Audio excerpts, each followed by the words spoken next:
Week 3 college football breakdown. We got Cal visiting Notre Dame. Obviously, Notre Dame was in the news. 0-2 start.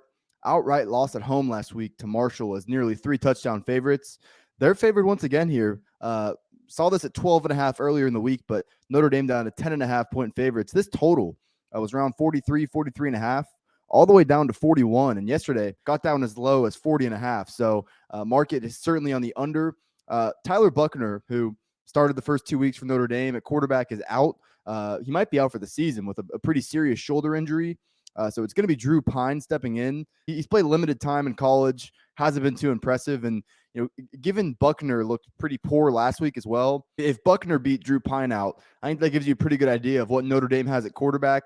I've said this on the channel for a while. Notre Dame is just not that talented on the outside. I mean, they had some key injuries at the wide receiver position in training camp.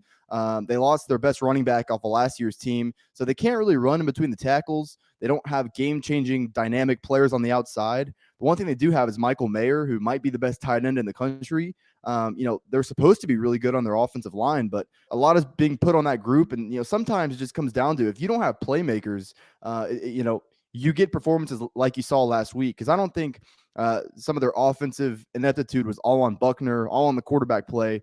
They're just not a good offense. It's unfortunate because they do have a pretty good defense. At the end of the day, though, in this spot, I know Cal is 2-0. They played UC Davis. They played UNLV. And both those games were pretty close, to be quite honest with you. Cal, Justin Wilcox at Cal has just been pretty unimpressive to me.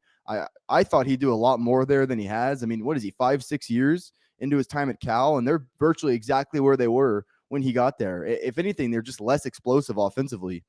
This is a pretty young team, too. Just 8 returning starters combined on each side of the ball. If you remember, they had Chase Garbers in past seasons at quarterback. They got Jack Plummer, who used to play at Purdue. He's virtually a spitting image. Both those guys are just incredibly mediocre. They're just a mediocre football team. The reality of it is this is, in theory, could be a good buy low spot on Notre Dame. But the problem is, by buying low on Notre Dame, you're still having to lay double digits.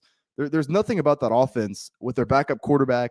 Like I said, the lack of difference-making talent in that offense. It's hard for me to lay double digits with this team. Probably the best way I'd maybe look to play this game, if you're into money line parlays or those sorts of things, I think Notre Dame's a pretty safe option. If they lose this game, then you got much bigger issues than just losing to Marshall. This could be a rough year for Notre Dame. I'm talking like 4 or 5 win season. I don't think they're going to lose this game.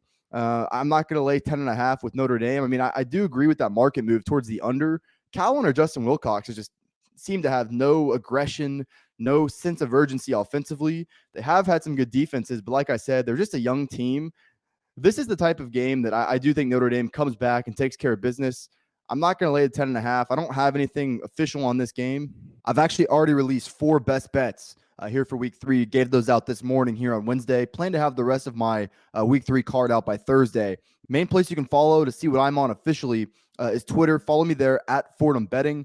One more thing, guys. Check out proud90.com for all your golf apparel needs. You see this shirt right here. I know you've been staring at it the whole time.